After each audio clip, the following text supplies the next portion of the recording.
morning. There we go. Good morning. It is the 9th day of February, 2026. It is 9 a.m. We're in the Commissioner's Courtroom at the new Aransas County Courthouse located at 308 North Live Oak, Rockport, Texas, 78382. I call this regular meeting to order. Please stand and join me in the invocation.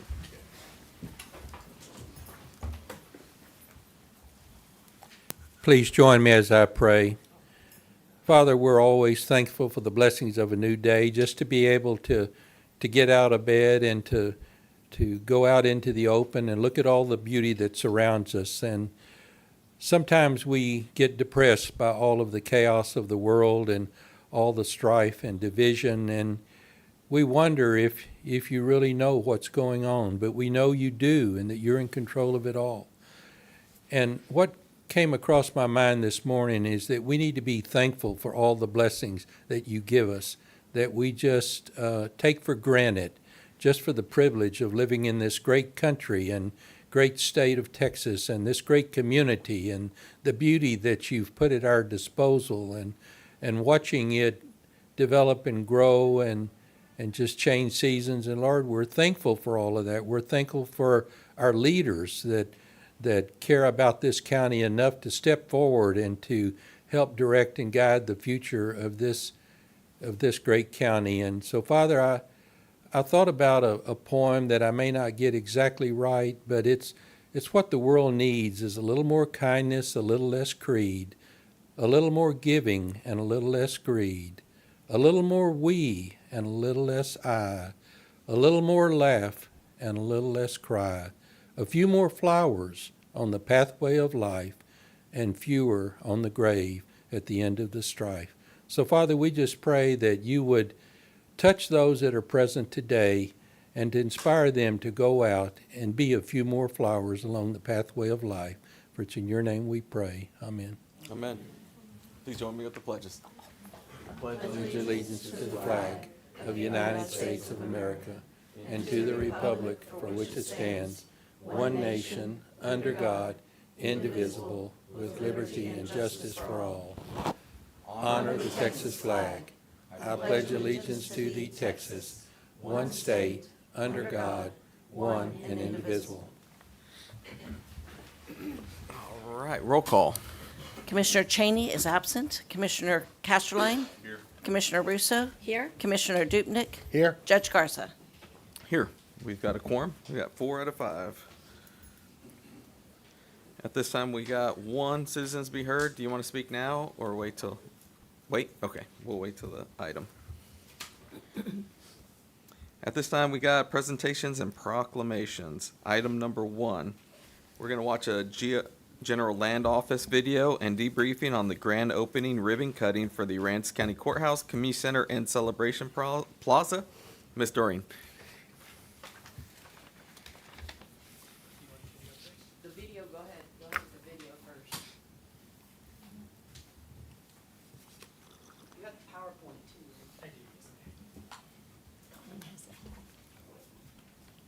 Is there sound? Okay. No sound on this. So basically, this is what was running at the grand opening, and this is all the things that the GLO actually gave us money for, I guess after Hurricane Harvey. And if I remember correctly, they said over $50 million in this county. So it looks like it's not just what they gave us, but what they gave. The county. Everybody. It's the entire county. Yeah.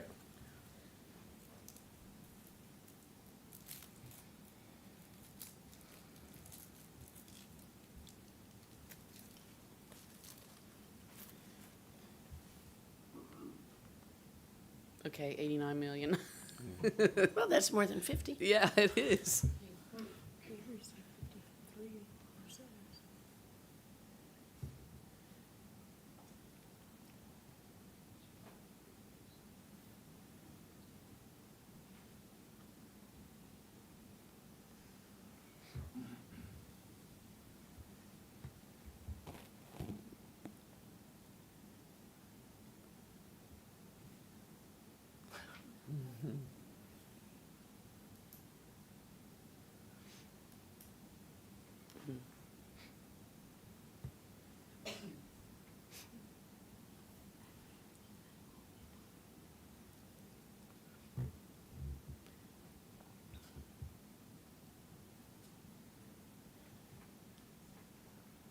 Okay.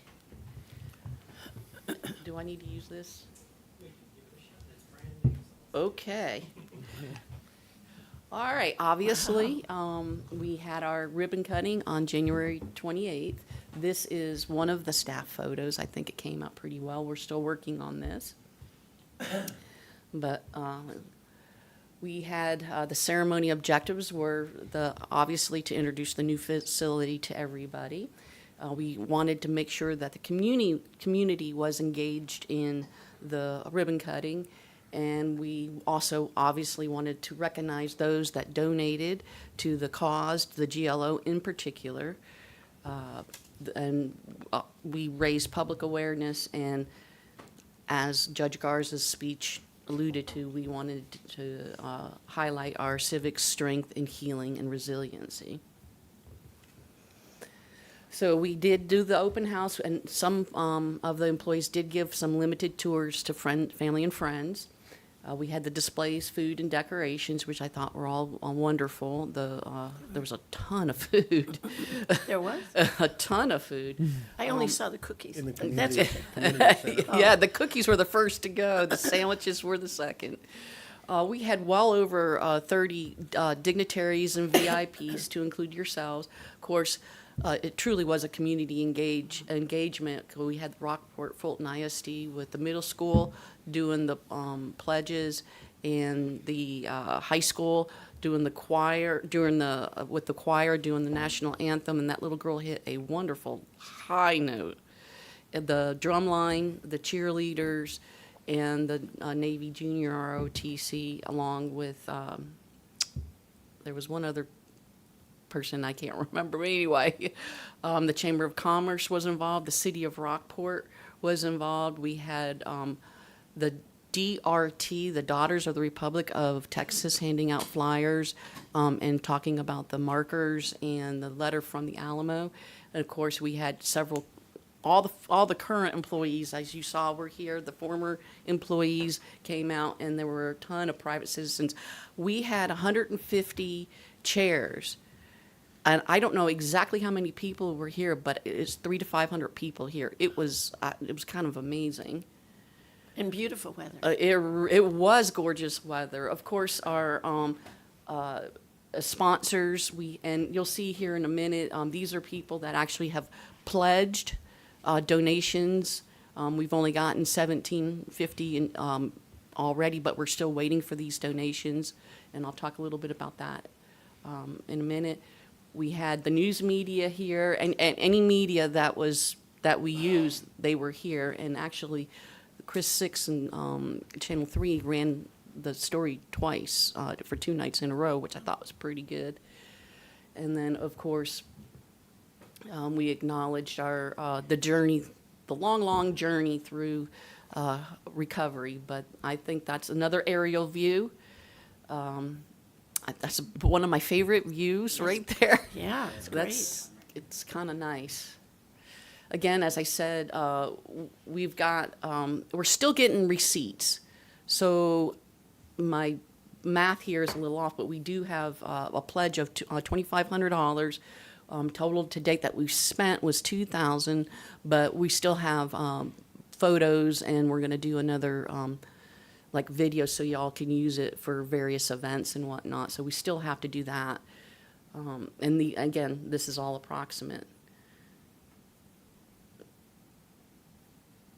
What kind of went wrong? Well, we had 2 things. The VIP parking, I think next time there's an event here, probably need to have better signage, because we had VIP parking.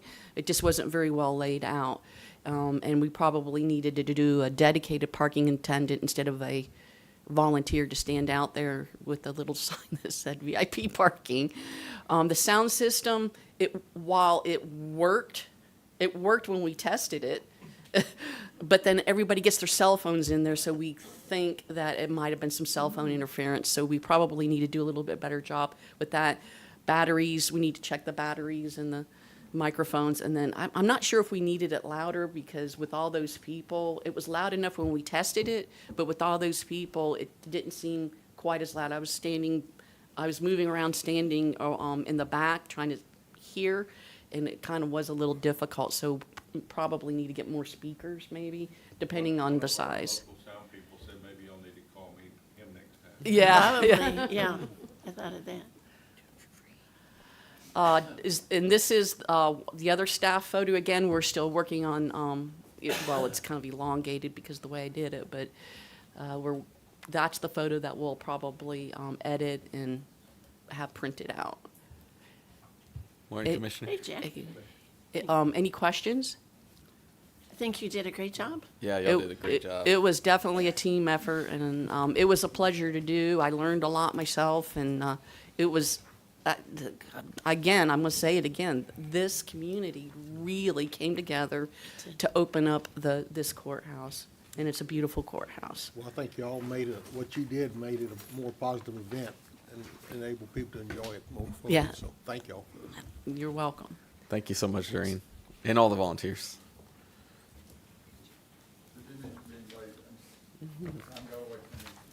Oh, no, you're fine. I'm glad you're here. We got 5 now. All right. At this time, I'll take a motion to accept the consent agenda. Move to approve the consent agenda. Commissioner Cheney? Commissioner Casterline? Commissioner Russo? Aye. Commissioner Dupnick? Aye. Judge Garza? Aye, and I do want to recognize the donation of, right now, it's totaling $1,750 for the Ransine Courthouse grand opening, and that's from various donors. All right, item number 7. Move to, Approve the Texas Maritime Museum fourth quarter report. I'll second that. Got a motion and a second. Good morning. Miss Ashley, good morning. Good morning.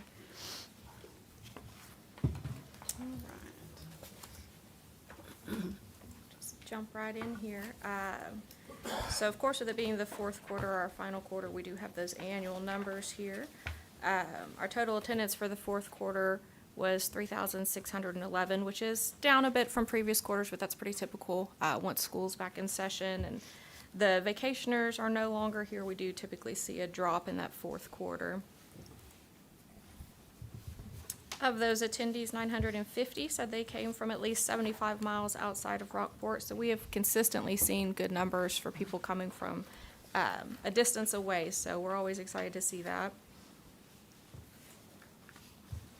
The comparison doesn't look too great. This is the 2024-2025 comparison. So we did see pretty significant drops in attendance for that fourth quarter compared to fourth quarter 2024.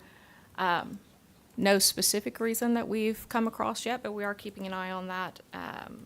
Could just be that we had quite high numbers in 2024, so we are watching that to make sure that's not a continuing trend, but we did see a drop there. Did you have any new exhibits starting in that period? Maybe that Not during the impacted it. winter, so if we did in the previous year, that of course can be part Yeah, of that change. I thought that might have been part of the reason. Yes. We didn't have a whole lot of events in general going on in that fourth quarter, so that's probably part of it. It did not, however, stop us from having our highest attendance numbers in years. With the gross attendance numbers, we saw 18,459 attendees in the museum and at events for 2025. So we were very pleased with that number.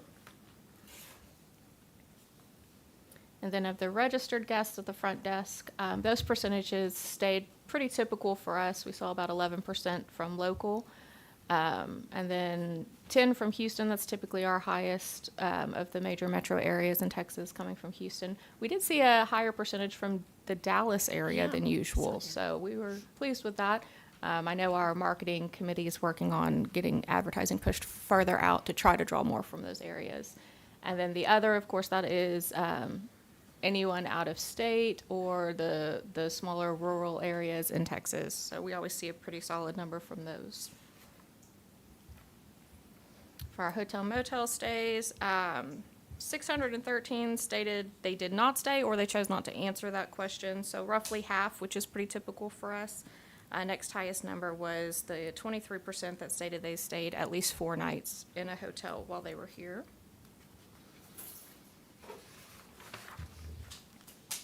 Our spending for the quarter was $16,500, which put us right in that $35,000 range for the year, which has been pretty typical for us for the last several years. with those expenses there, with the bulk of that going to curatorial and exhibits. Don't know if you've been by the museum lately, but there's a lot of change in the works. Will continue over the next couple of years too. So we've got a lot of exciting stuff coming in the next few years. The chart doesn't look great, but we do continue to see a pretty steady growth on our social media followers, so our reach is definitely improving there. We're happy with that. Impressions you will see drop down anytime we've had a quarter where something did very well or went viral. The next quarter is going to look like that, but we still had just under 500,000 impressions for the quarter on our social media. You'll see that Instagram impressions jumped up significantly, so we are seeing some growth there. Interactions is the same for the same reason, but still saw a little over 16,000 interactions on those posts. So we do see a pretty good following and interactions on that social media. These are just some of the posts that did well for the quarter. Our historical posts consistently do well. We get a lot of interest in those. And then that third one down, if you look, that was the announcement of our winter lecture series returning, which is always a big hit. People get quite excited about that one. For the website, our audience and visits stayed pretty consistent with what we typically see. 13,000 views from 8,700 visits. So that stays pretty solid. We've got our calendar there listing upcoming events, exhibit openings, anything like that's going to show up there. Most of those visits come direct, so people are typing in the website and going straight to it. And then about 30% come from Google searches. A small percentage come from click-throughs from Facebook. And then you'll see on the list towards the bottom that TexasMaritimeMuseum.org. That does redirect to our actual website as well. So we always see the largest portion from people in Texas, but about 40% coming from out of state as well, visiting there. So we see that number go up during the winter, typically as the winter Texans are heading into town and they're looking for what they want to do. So then just a few pictures. We had our Harbor Haunts event in October. Saw a little over 1,000 come through for that. We also had our Archaeology Day and November Family Craft Day. A number of field trips came through in the fall. Those are always fun. They get to see the yard arm in action in our main gallery, and they always want to take a picture in the canoe, so you can see them piled in there. December Family Craft Day featured a visit from Santa Claus, which was a big hit. They had a good time. And then, of course, our Maritime Ball took place the beginning of December. Had great attendance for that. We were very pleased with that. It was definitely a successful fundraiser for us. And then upcoming events, we actually just had our Mahjong tournament in January. It sold out in an hour, which is a new record for us. We've never seen it go that quick. But it's a huge hit. They can't wait to sign up. It's been going on 29 years, so the 2027 will be our 30th year. We're excited for that. Our cooking classes have started back up. There is one in February, though I believe it is almost sold out, and then there will be one more in March. And then, of course, our winter lecture series is back on Mondays at noon, and that will run through March. The list of speakers is on our website if you're interested. I know they've had some great ones come through already, so it's always a fun. And there's one today. Today at noon, yes.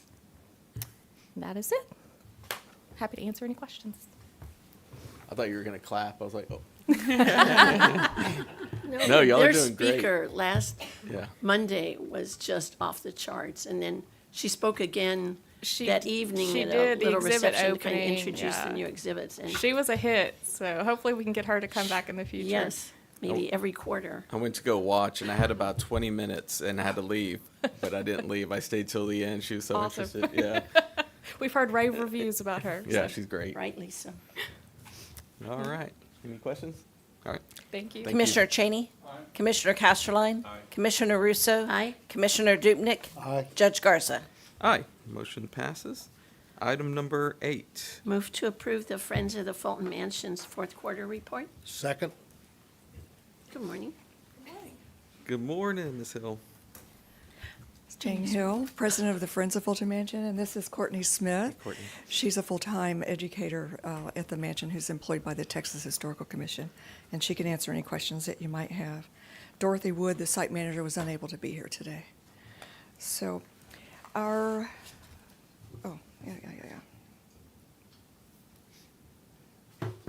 only expense for this quarter was, and once a year, it's a very large one, is the promotional lighting of the mansion trees. I know it's a lot of money, but we've gotten bids. It's mainly because of it's highly labor intensive. And they used a lift, like a forklift kind of thing, the big tree that's out there in the yard that's several hundred years old. And they put lights all the way up into the branches, so it's really beautiful and something that people enjoy when they drive by and see the mansion. It really highlights the mansion. So we're proud to continue to do that with the funds that we receive from the county. And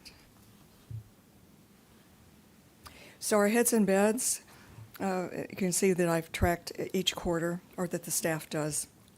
And our fourth quarter was 1,949 to give a grand total for the year of 5,430. And that So you had a good fourth quarter. we did. We really did. And that bed that you see, that historic bed, that's something that the Friends was able to buy years ago. But those are the kinds of things that we do to enhance the mansion, and it's historically correct from the Victorian era. This is nice. So comparing to last year, you can look at the quarters.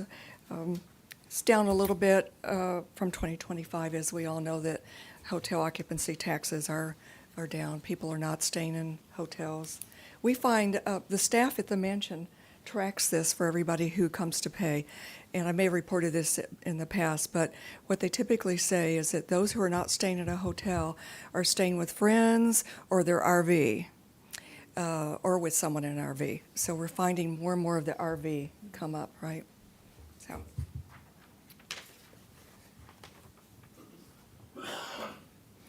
Tracking our total visitors, I'm again showing year to year.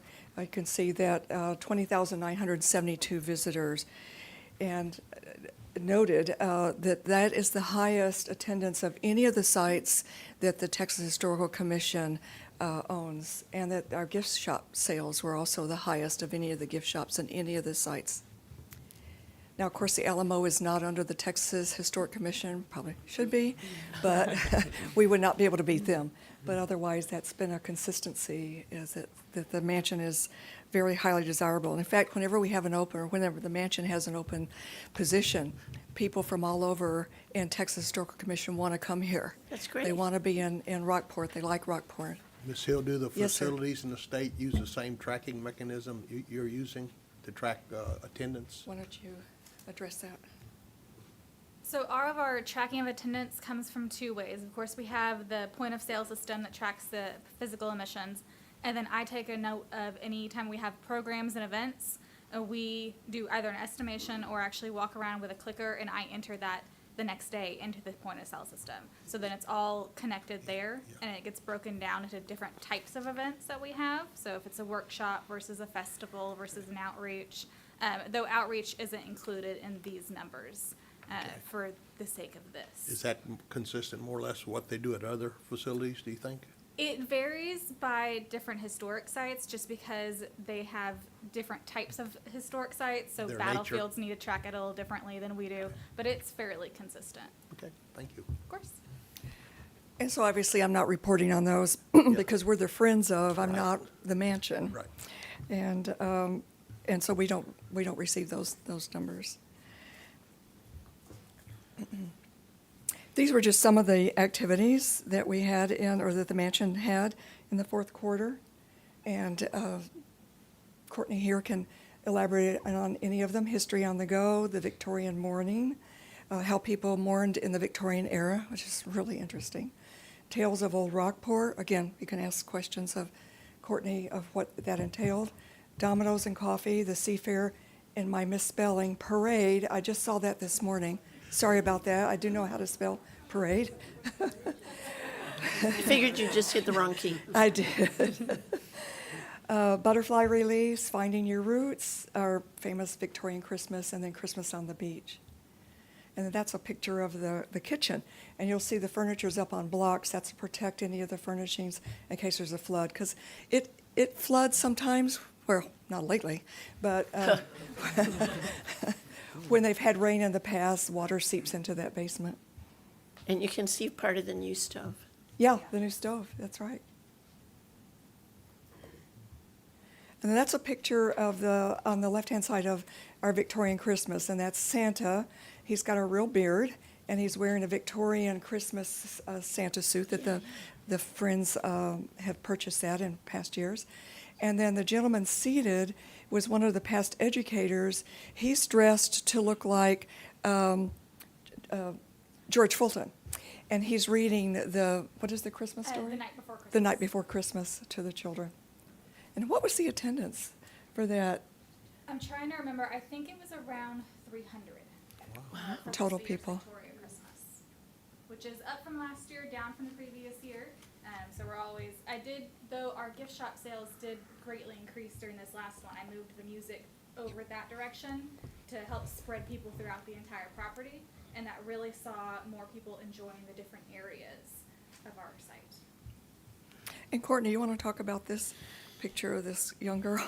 Oh, this was Pretty dress. Tales from Old Rockport. This was Joe Fox brought his armadillo game from the middle school and did a living history program at the mansion one Saturday. And so they each had their own persona or person from Old Rockport and were acting in character and talking about their own history. And visitors really enjoyed that, being able to walk through the garden, walk through the property, and learn a little bit more about the people from the past here in the area. And then another picture of beautiful of people in the garden, and that photo of the back of the house for the garden. The garden continues to be a project. That's something that the Friends will be funding at some point, or helping to fund that, because it's part of our historic restoration of Harriet's garden. Harriet had a garden pretty much in that same area. She might not have had a concrete walkway, but there was a walkway in there, and she had her garden. So they are challenged with plants from that historic era that don't really do well now, and so they have to look at what kinds of plants will do well in our current climate.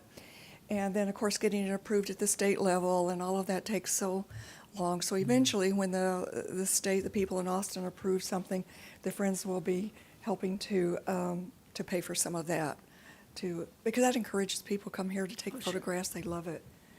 And weddings,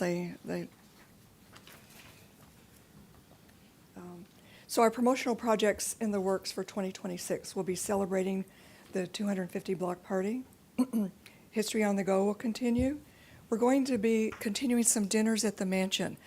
What we do is why don't you talk about that? Our dinners in the mansion have become very popular. Last year was the first year we did it. We'll be continuing that this year. I believe we've got 2 dinners and 2 teas in the works right now. And so at the dinners, we can typically sell 8 to 10 tickets, because they do happen at the dining room table inside the mansion in the dining room. And so it's really special to be there in the evening, have catered food, be able to sit there, really feel the liveliness of the home, and step back into time at what it would have been like to attend a dinner at the Fulton Mansion. So that's something really special. And how some people dress in the period dress. I was for it. wondering if they did. Yeah, Yeah. that would be fun. We have had several guests come and dress as the Victorian attire. We've had different things incorporated. So we've done murder mysteries in the past. We've done a dramatic reading of Edgar Allan Poe for one of the dinners. So we try to bring in a different aspect, not just talk about the historic food, but also bring in some other avenue to talk about history there. And then the historic preservation lectures, can you speak to that? Oh, yes, I'll be doing that here on February 17th at 2 p.m., so that's coming up. But it's talking about the different connections between milestone birthdays of, America and Texas, and its connection to historic preservation and historic, remembrance and things like that. So I'm really excited about that. Hope anyone can make it. It is a free lecture being held in the multipurpose room of our site. Did you say 2 p.m.? Yes.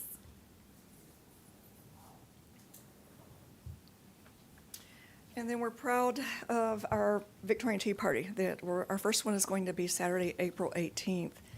And we're celebrating it in the style that it was when it was originated in the Victorian era. Some people that we've heard, tickets have not gone on sale yet, but some of the folks are wanting to come dressed in the Victorian costumes, I guess, to celebrate that. It's going to be outside, around, in the concreted areas around the house.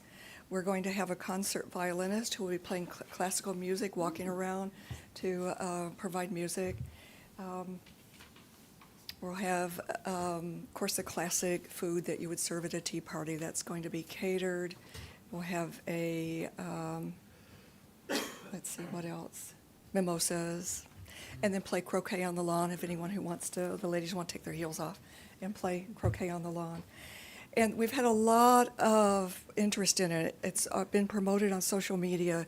We have people calling and wanting to buy their tickets already, and so the tickets will start to go on sale soon. And members, as I talked to you earlier, members will have a chance to buy their ticket.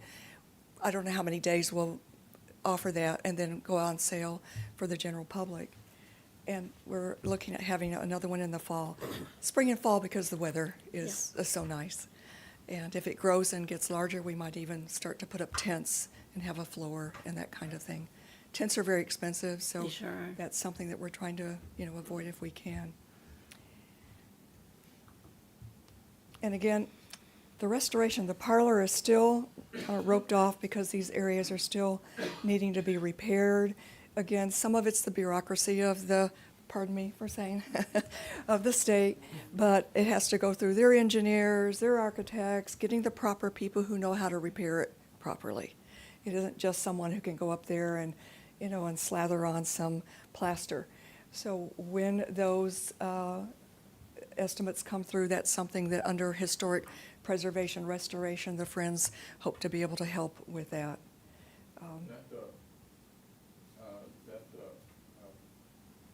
Cornice up the top, whoever does that was very, very good. That's very difficult to do. Yes, sir. Especially, we used to, I'm trying to remember the guy's name that actually is from here that did a lot of that. And his brother, who's since passed away, supposedly was an actor doing those figureheads and stuff, was known nationally for. For that, and that's the kind of people they're trying to get. If you know of someone, let us know, let the museum I know. think I can get you the number, but I don't know if he'll do anything because he retired a few years ago. Oh, okay. He did courthouses and Sure, buildings. I think he did a lot of work on the mansion. yeah, Well, that's something that the mansion really shows out is the skill and the artistry at the time of it was built. It's always fascinating, the tables and chairs and stuff, that's nice, but look and see how that thing's built. yes, Incredibly strong building, it is. very, very well built. It is. And behind that mantelpiece, there's plaster that's crumbling behind that as well. And so that mirror, that's been taken off now. That, didn't you have to use some type of a forklift? We hired a type? company that specializes in moving large mirrors and such to take it off the wall. It does weigh 300 or 400 pounds. So we didn't move it very far. It's in a crate in the parlor. But they came in and they put lifts under it to help support the mantle when it gets shifted, and they had a platform built that they could stand on and bring it down. So. And it's original to the mansion, so that's why it was very important to preserve it. And then once that's off, then, and when they find the right craftsman to go in and look at what needs to be done behind that mantelpiece to preserve it.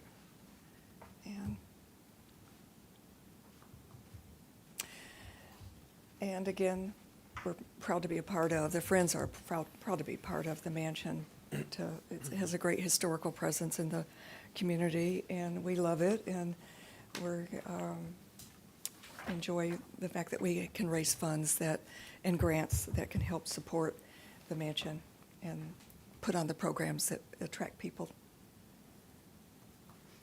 And of course, thank you again, Judge Garza and the commissioners. And as always, we always invite you to come by. Thank you. Thank you. Thank you. I did go during Christmas. I saw you, And yeah. those you lights came were in pretty there, awesome yeah. up close. You came in to see Santa, and Yeah, but Joe Fox as George Fulton. Yeah. He doesn't break character. No, he's good. He's pretty cool. he's good. He was a former educator, and now he's a school teacher Yeah. in the community. So, Cool. Thank you. all right, thank you.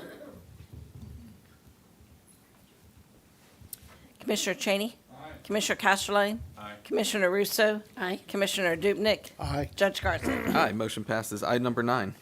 Move to approve DPS profile report for the Texas Commission on Law Enforcement. Second? Got a motion and a second. Good morning, Sheriff. Morning, sir. This is an annual report required by the Code of Criminal Procedure, I think Section Article 2.133. Any law enforcement agency that the state of Texas has to report to their governing authority, the town council, the commissioner's court, whatever, bring a copy of the report, which is also filed with the Texas Commission on Law Enforcement. Shows total traffic stops last year of 6,276. The report is broken down into 2 different formats. One, the front part is strict numbers, and the second half of it, you can look at the percentages that make up those same numbers.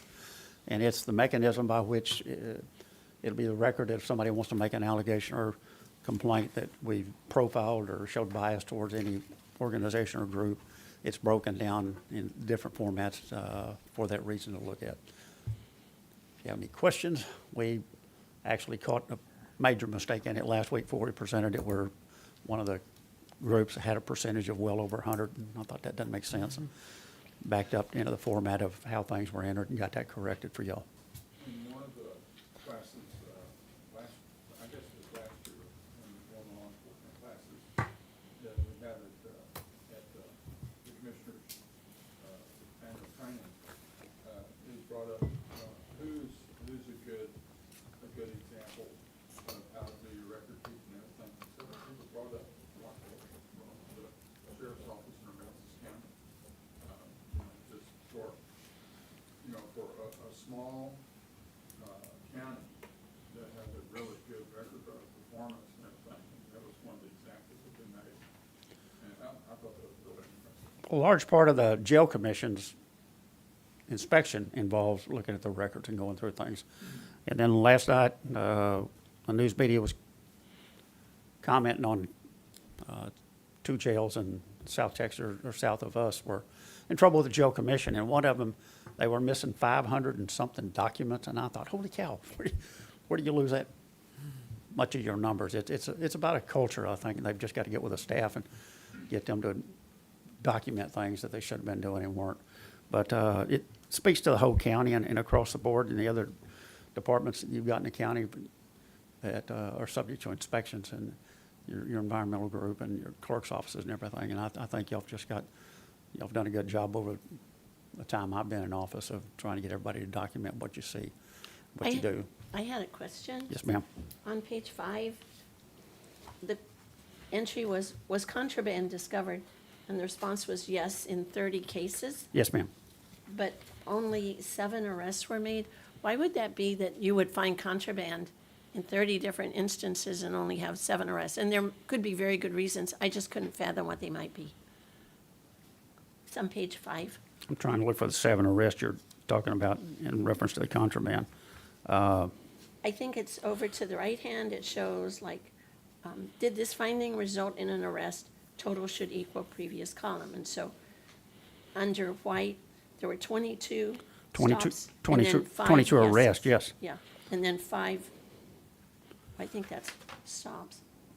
And then 5 arrests. And- Okay. Some of the stuff, there's an ownership question in a vehicle. It's not mine. I borrowed the truck or somebody else. The contraband could have involved a citation. Possession of marijuana is contraband, but a lot of it, less than 2, is a ticketable offense, and I try to keep them out of jail. We've got better places to put people on a moving violation that involves contraband. Could be Class C's. Yeah. Be some So cla- a ticket would have been issued, they just Yes, wouldn't they have could been have received a arrested? ticket for it and not gone to jail. They weren't arrested. Okay. Thank you. All right, any other questions? Thank you, Sheriff. Commissioner Cheney? Commissioner Casterline? Commissioner Russo? Aye. Commissioner Dubnik? Aye. Judge Garza? Aye, motion passes. Item number 10. Move to approve resolution R 03, 2023,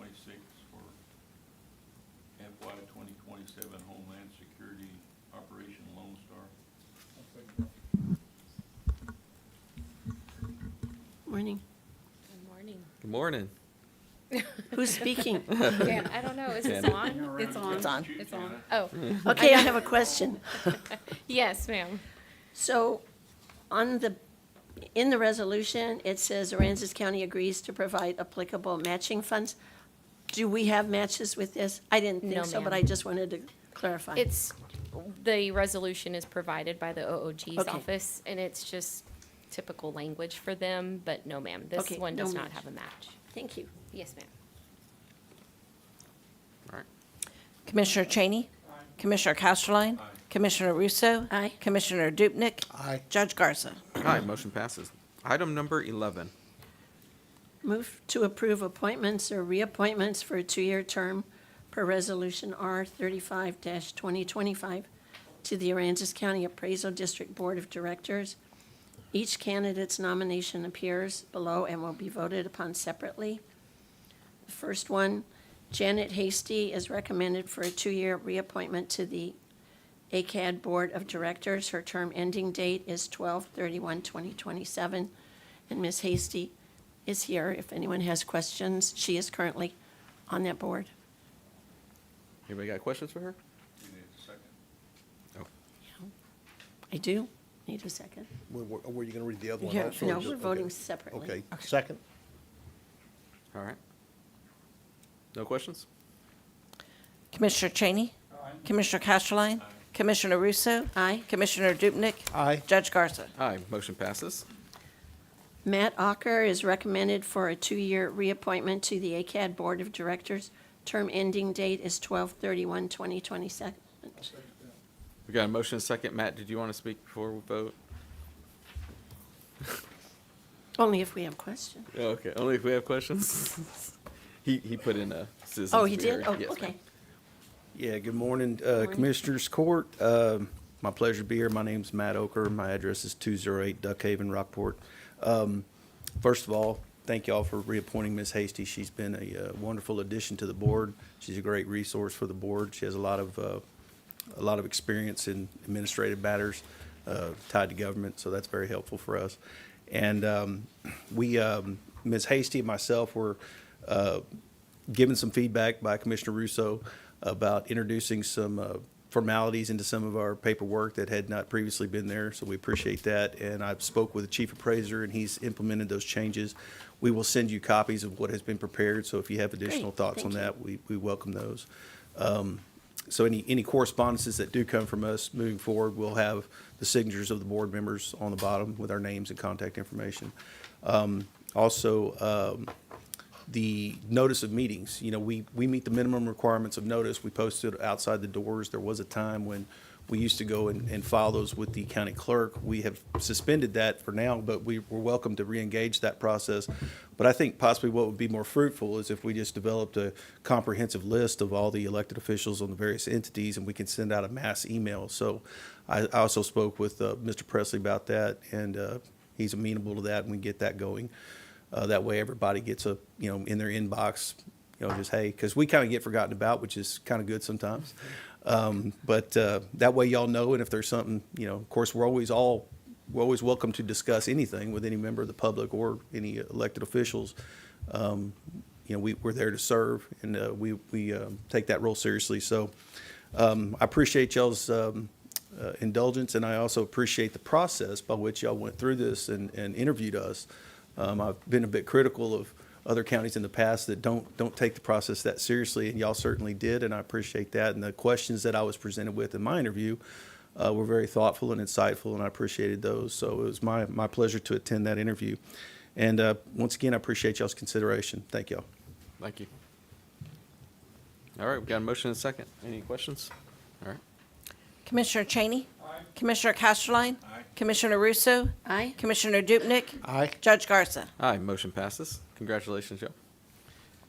Item number 12. I move to approve authorizing county judge to sign a hiring resolution for the website design services request for proposals, RFP number 2025-1201. I'll second that. We've got a motion and a second. So should we have had the name of the company in the agenda? The name of the company is Juicebox Interactive. It was in the agenda memo, but I guess it got paraphrased on the agenda. But It's on the maybe resolution. To amend that?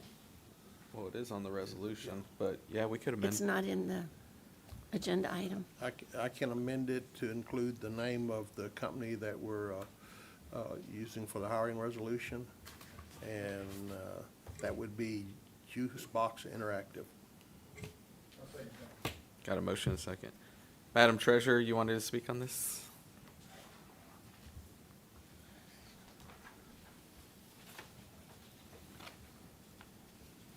So, last Commissioners Court, I believe it was Commissioner Russo asked about the online payment portal. Right. I provided you all with a list of just how much goes through my office. So, and Colin knows that I've worked really hard to get things established so that the hotel motel tax people can send in their form and their payment. And we ran $2.3 million through my office in various departments, whether it could be something that Colin can make sure, but it's important that we get something better on our new website, and so it should be considered of what they have to offer. That's all I wanted to say. Appreciate it. No, that was my concern, actually. Having worked in the treasurer's office and next to the treasurer's office, I was aware that was a big issue. And I had not noticed specifically, and in the agenda memo, it did say that they had addressed that in their proposal. So of course I went to my proposal and looked it up, and it does say that. It says, their response, yes, we can absolutely provide seamless experience for citizens across various payment systems, court business, permits, property tax, hotel, motel taxes, etc. And then it refers you to the page in their RFP where it's covered. And they talk about a level of integration. And Colin, maybe you can speak to that, because I read through all that. Some of them have no additional cost associated, and then one, they said it'll range from $2,000 to $5,000. So can you help? yes, ma'am. So a level of integration they're talking about is if the payment company provides what they basically call an embedded item on our page, they already have something created that we just say, okay, and we stick it on our page and people fill out their information. We don't have to do any custom build out on our web page to bring that pre-built item into our page. We're just taking something that the payment provider says, put this code on your page, and we've got a plug-in, and now you'll be able to have people type and fill it out right on your page.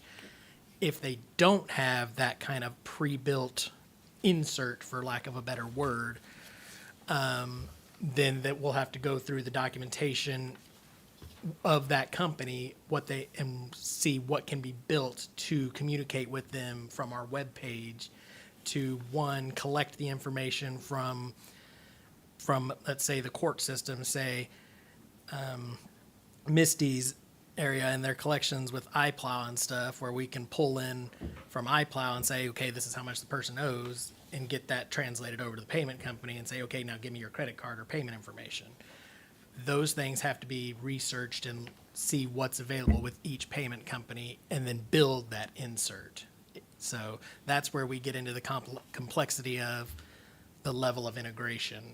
What is pre-built and can be readily inserted, or what has to be custom built from the ground up to put data and payments into that particular payment platform.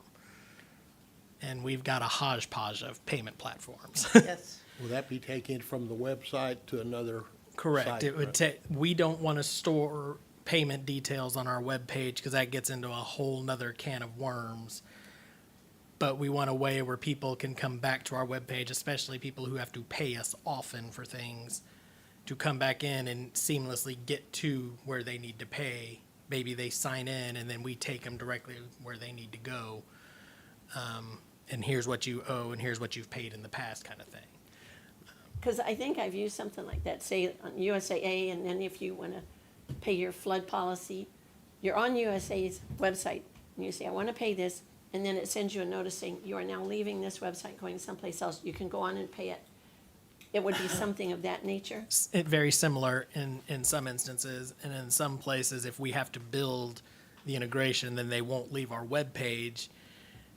We will not store that information on our page, but we will be the ones transmitting it to the payment provider. So it just depends on whether that payment provider has that pre-built insert or not. And of course, with the hotel motel, it's crucial that I get the form with the money because I don't know what they're paying for. And that has been a big problem. In Telepay, a credit card portal we currently use for free, they did create a very simple, very workable place for the people to fill out the form, enter their payment, and I can log on to that portal and get the information that I need. So that is working, but, you know, with $2.3 million, we're all over the place chasing down these credit card payments. And we need to make it as easy for people Very to give important. us their money as Right, possible. it's gotta be, As well it's as gotta it's be. That's my husband's cost-effective. philosophy, Yes, and it's a good one. so, it's okay. Does this seem like it would probably address, I mean, Yes. In my office, the biggest problem or hurdle for me is working with Tyler and what they will allow to integrate. okay, well, I can't address time. I know. Well, We can't. and many of the department heads, JPs, the county district clerk, those are attached, as Colin can say, those are attached to the programs that they're using. Okay, And we do, as far as Tyler goes, Navigator, we do have the full the programming interface available to us. So we can build our own interfaces to that application. It's just the extent that, yeah, and do we want to do that? right. So Okay. Okay. And the other question was about the jail database, and I missed it. It was on the thing. I will tell you, I put 3 hours in each of these documents, but I still missed some stuff. I missed it too, and so, I mean, I feel better knowing. It- So just the sheriff is still back there. They did say that they can integrate our dynamic content pages to pull information directly from our existing database. So hopefully, Sheriff, you're good with that. Okay. You say this is partially budgeted? How much is budgeted? I would say about half. Is that about right, Jackie? Okay, well, if he thinks it's about half, It'd be in my 570. okay, Without looking at it. all right, thank you. So where will that remainder come from? What account? It would all be charged to the same account it would be charged to, IT. To IT, and it'll Yes, just sir. show up as being, It'll come out of the general fund. Yes, sir. it'll come out of the general fund, okay. And again, this is just a hiring resolution. It's not the contract. Right. So once we get all the data and get what it's gonna look like, we don't have to go through with it. But we gotta make sure that the online payments are good and treasurer's happy, court's happy, because that's important to both of us. Yes, sir. And Madam Clerk. All right. Any other questions? Commissioner Cheney? Commissioner Castelline? Commissioner Russo? Aye. Commissioner Dupnick? Aye. Judge Garza? All right, motion passes. Item number 13. I move to approve authorizing the county judge to sign a memorandum of agreement, 697 DCM-26-L-00036 with the Federal Aviation Administration. You said 3.6 and 6.3. I'm sorry. You said 3.6 and 6.3. Oh, correction. 6, yeah, okay. I'll make a correction. Sign a memorandum of agreement, 697 DCM-26-L-00063 with the Federal Aviation Administration for land rights and operational authority for FFA owned navigation weather facilities at the Aransas County Airport. I'll second that. FAA, not FF. Here I go again, FAA. Good morning, Judge and Commissioners. Yes, a little difference between the Federal Aviation Administration and the Future Farmers of America, but I hear it all the time. Morning, Mike. Good morning. This is a kind of an overarching document agreement to give the FAA operational authority for equipment that they have at the airport, namely weather and radio equipment, and then their associated antennas. But also it's a larger document that gives the FAA authority over our airport, which is to say the regulation, they would be the regulatory authority for the airport. And it doesn't necessarily guarantee us any grants, but I think it kind of starts here with this agreement. So this is a renewal. I think the previous agreement was signed in 2010, and this would be another agreement for 15 years, or 10 years. I can't remember which. Do you remember, Martha? It's either 10 or 15 It's for years. 20?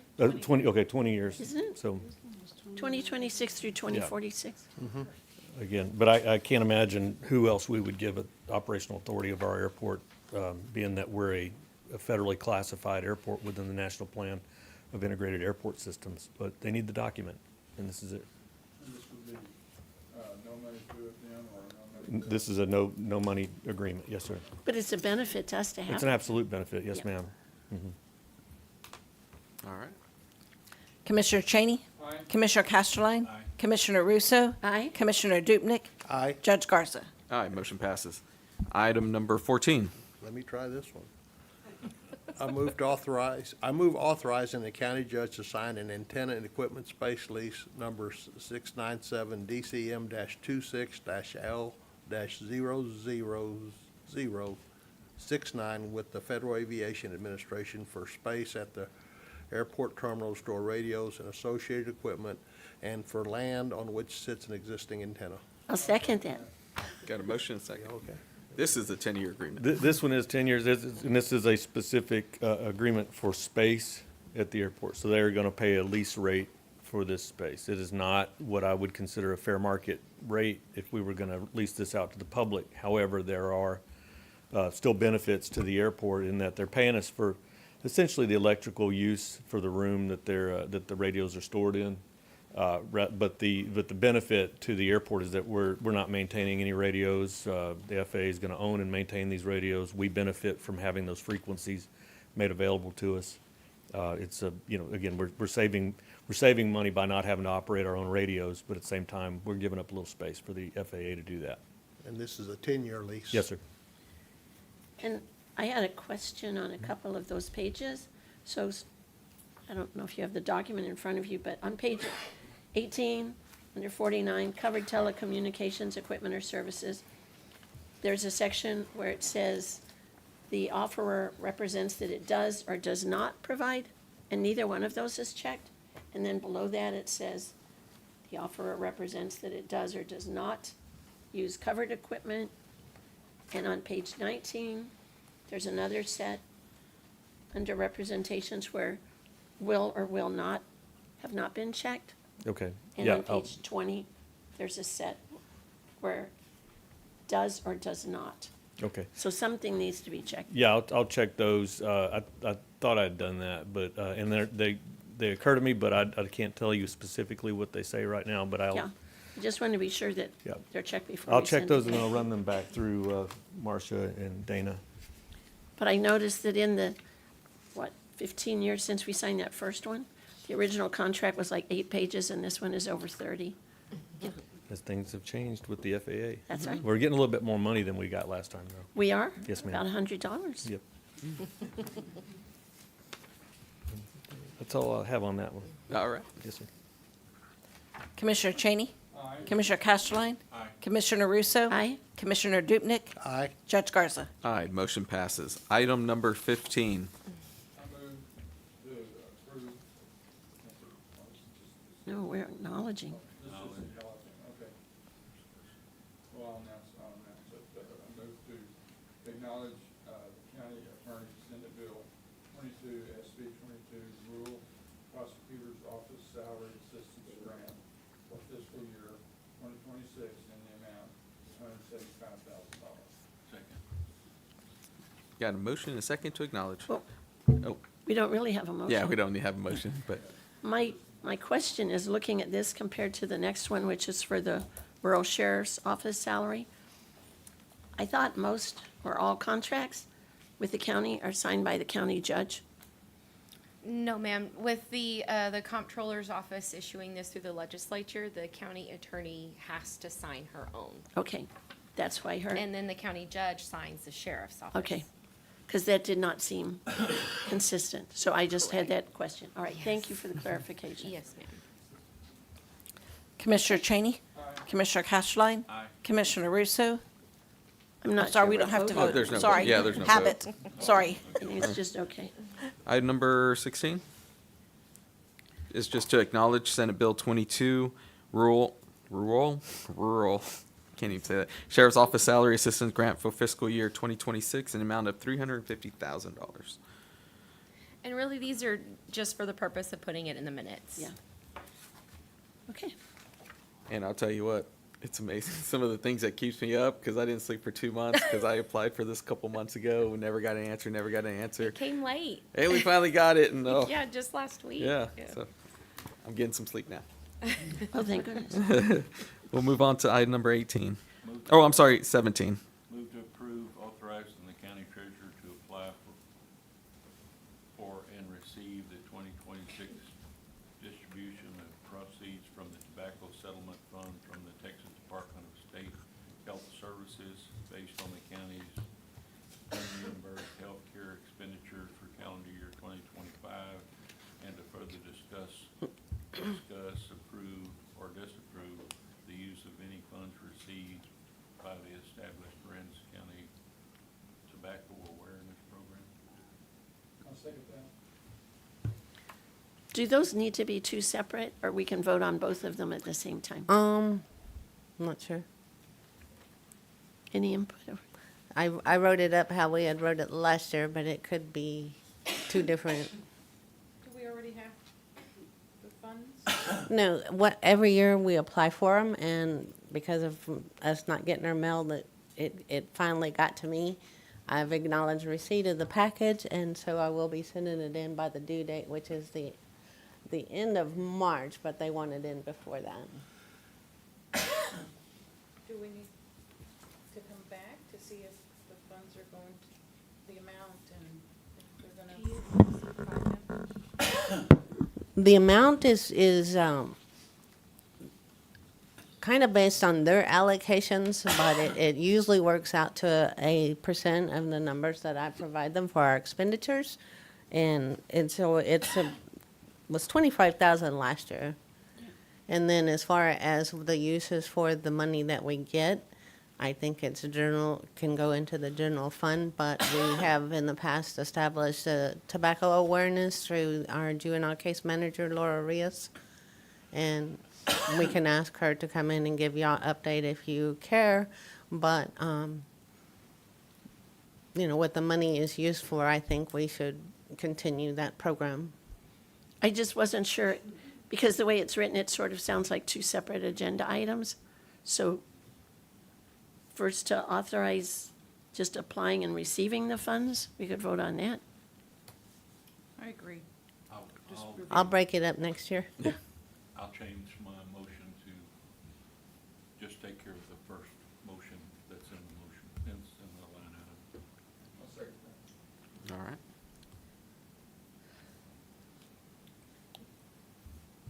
I think it's a good idea. So the motion would be just to apply for? Yeah. Or to apply and receive, yeah. Yes, we should always apply for it. And then you want to bring it back to court for how we use it? I can, and Okay. I'll bring Laura in. She can give a report of what she has expended in the programs that she's doing with the money. So we'll skip the second part. Right. We'll skip. Okay, that's fine. Good, 'cause I was going to ask for that. Thank you.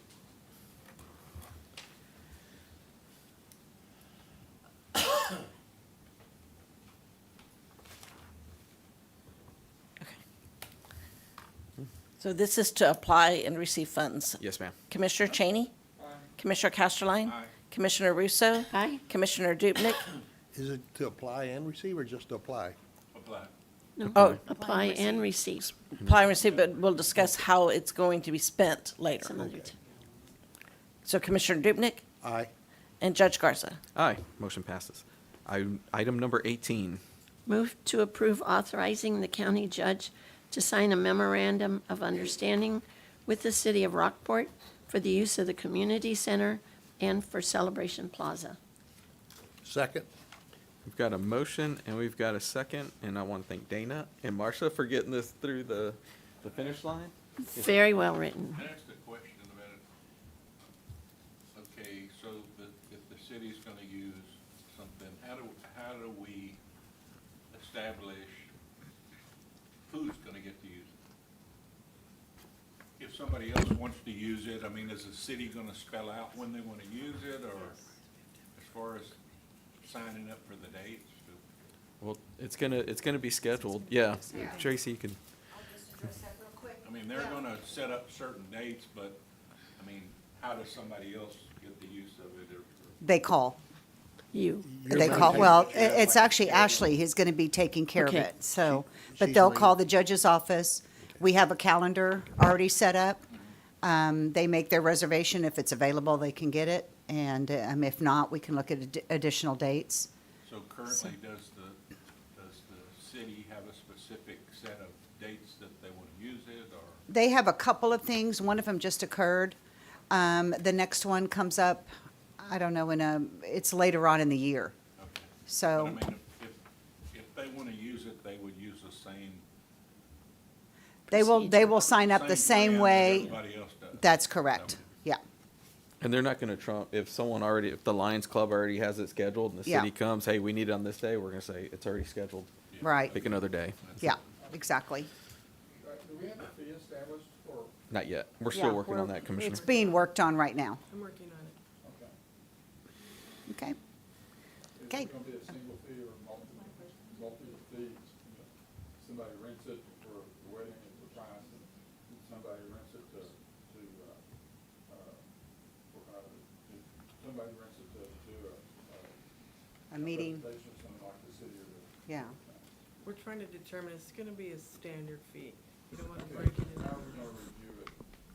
Are we gonna review it annually? I mean, how So are we we're- gonna maintain the cost of the rental? We're still working on that, Commissioner. Okay. We're still working on It'll it. probably come to court, won't it? It will come to court, yeah. This is just a memo of agreement, but ideally we'll have individual agreements for each event. And so potentially that could set it up, but I think we need to be informed by GLO use as far as the fees. Because we can only, am I right, we can only make $35,000 profit is all we can make, approximately? But we can recoup our expenses. Yeah. So, They have agreed I we would can recoup our assume that expenses? Yes. the fees will be set up to where we can recoup all of our expenses as far as cleaning, utilities, insurance, that stuff. And then we are limited to anything over that of the 35,000. But at least I'm glad we are getting our investment. Yes, I and mean, this when has we're been paying approved for the by- utilities and the insurance and the upkeep of the property and the grounds, Right, to not be able to charge some kind of a maintenance fee was absurd. right. Ms. Justice, Dana had gotten with GLO and has gotten clarification on that Good. so that we can do that. I think you better get that in writing. Actually, it is in writing. It is. She has it in writing. That's why she's a legal liaison. Pretty regular. Hope they're not listening, but that's the truth. Commissioner Cheney? Yes. Commissioner Casterline? Aye. Commissioner Russo? Aye. Commissioner Dubnik? Aye. Judge Garza? Aye, motion passes. Item number 19. Move to approve authorizing the county judge to execute the engagement letter with Will Allensworth of Allensworth Law Firm for legal consulting and professional services related to the closeout of the community center project construction contract, including evaluation of county's legal rights and obligations. Second. Got a motion and a second. Ms. Any questions? This is, Mr. Allensworth, as discussed at last court, this is pertaining to the community center project. It'll just help ensure the county completes this project at closeout in an orderly and compliant manner, since it is a grant-funded project. All right, thank you. Commissioner Cheney. Commissioner Casterline. Aye. Commissioner Russo. Aye. Commissioner Dupnick. Aye. Judge Garza. All right, motion passes. Item number 20. Move to approve the Aransas County Indigent Healthcare Report for December 2025. Good morning. I'm not, Morning, I Sarita. didn't understand what you said, Commissioner Casterline, but this report is for January 2026? Yes, ma'am. Oh, is that what he said? No, Okay. it says on the agenda. Yeah, the agenda was incorrect, and I was asked to state that. If you want to amend your motion. Can the report is not what it's on the agenda? The report that we received is for the month of January 2026. So I would say we can't hear it then. It's not on the agenda, right? We don't have it on the agenda. It would be- We can strike it and bring it back next time. There's no big Okay. deal on that. All right, Okay. I didn't Thank write the Withdraw my agenda. motion. all right. Motion to table, or, well, I'll just strike it. All right, item number 21. Move to approve the renewal of the program agreement with Texas Association of Counties for the Affordable Care Act reporting and tracking services, and authorize the county judge to execute necessary documents. I'll second that. We've got a motion and a second. Good morning, Ms. Desiree. Good morning. This is just an annual renewal so that I can submit reports for IRS processing. A leftover from Obamacare, thanks very much. Any questions? Commissioner Cheney. Commissioner Casterline. Aye. Commissioner Russo. Aye. Commissioner Dupnick. Aye. Judge Garza. All right, motion passes. Item number 22. Move to approve accounts payable and payroll liabilities. Second.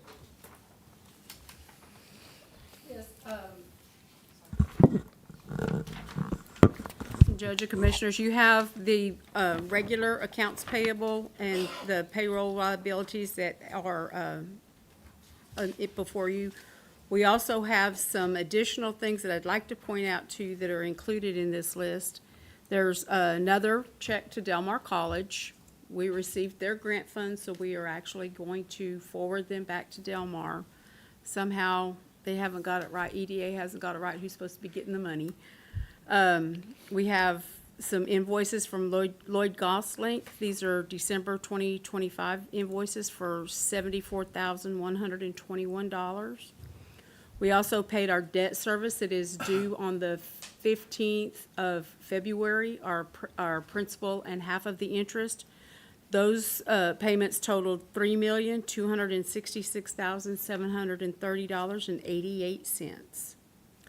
We had a grant, a HAVA grant that the elections got for, and they used it to purchase a scanner and some election supplies for $53,504.94.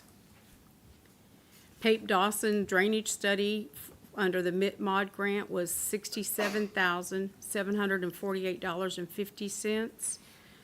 SB 22, under the sheriff's office, we purchased safety equipment and computers.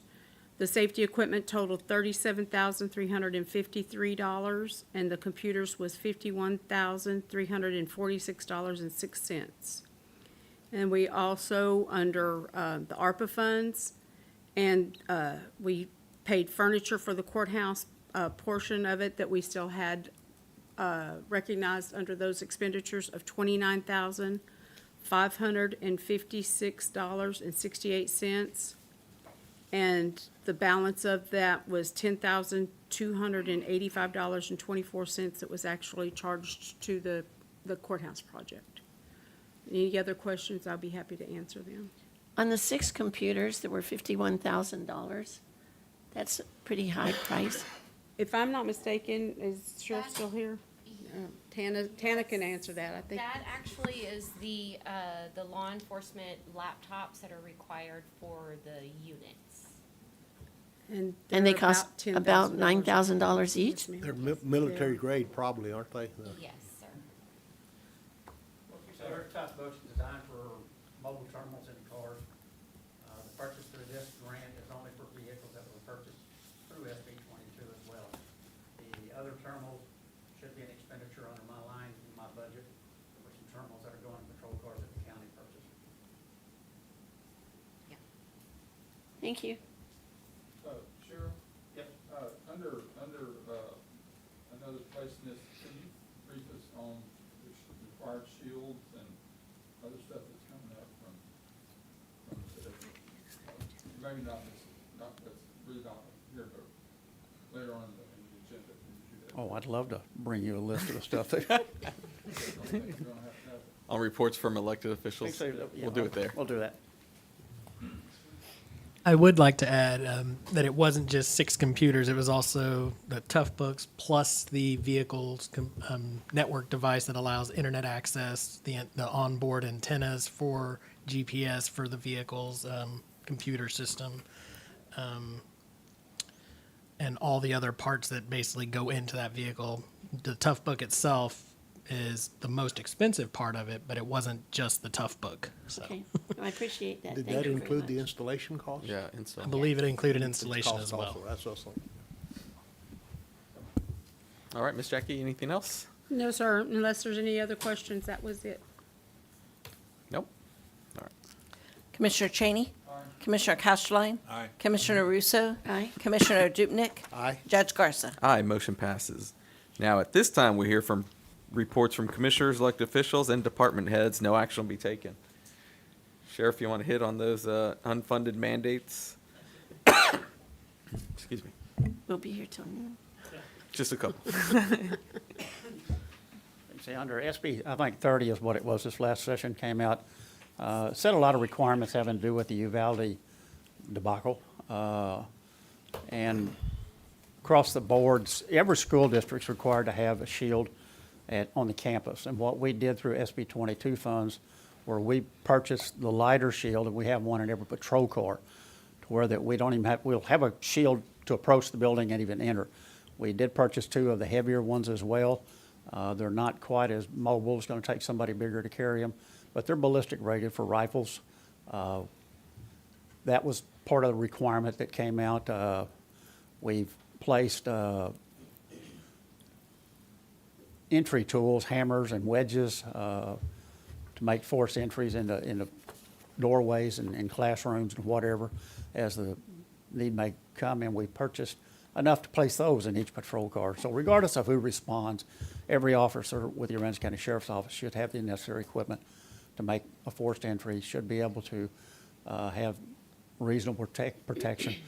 The vests come out of different funds anyway that we have, and we've provided vests for officers irregardless, and even before the school deal with Uvalde. But coming out of that, we in the reports, what I don't like, and if y'all have any pull in the matter, I now submit reports to, I think it's 4 different agencies concerning compliance with school safety. I submit a report through the State School Safety Commission. We report to DPS on who might respond to an event, and that's all DPS is doing. And then I send a report to TCOLE about who's the training and who attended the twice annual events that we have to conduct with the school district, with all agencies in the county. It's becoming fragmented. Everybody's wanting reports, and I would really like to see a little cohesive effort in bringing them all into one place, rather than, oh, well, I forgot about this one over here. If we had one place that we're submitting reports, it'd be so much simpler and cleaner, I think, and we'd know who had the total picture covered, rather than somebody may have forgotten one aspect of a different bill, or if we could clean that part of this whole process up, because I don't think it's over. I think somebody's going to come up with more ideas and have us reporting to some other agency, and it just, that's becoming a little bit of an issue. And some of the equipment, they have actually spelled out what you're supposed to have.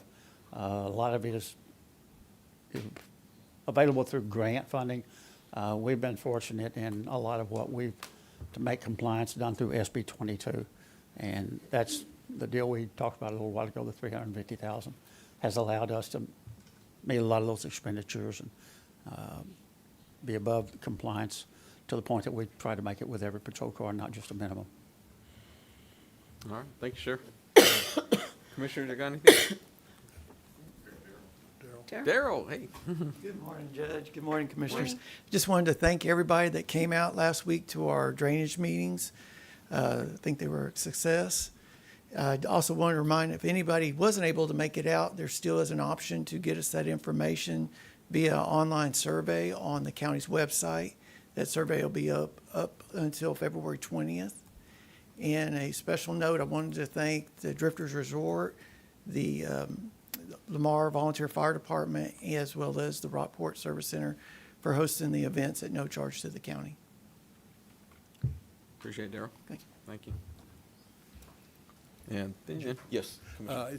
It's the time of year that a couple of our volunteer fire departments do their fundraisers. You got Lamar Volunteer Fire Department, their fundraisers, La Mardi Gras, it's this Friday and Saturday.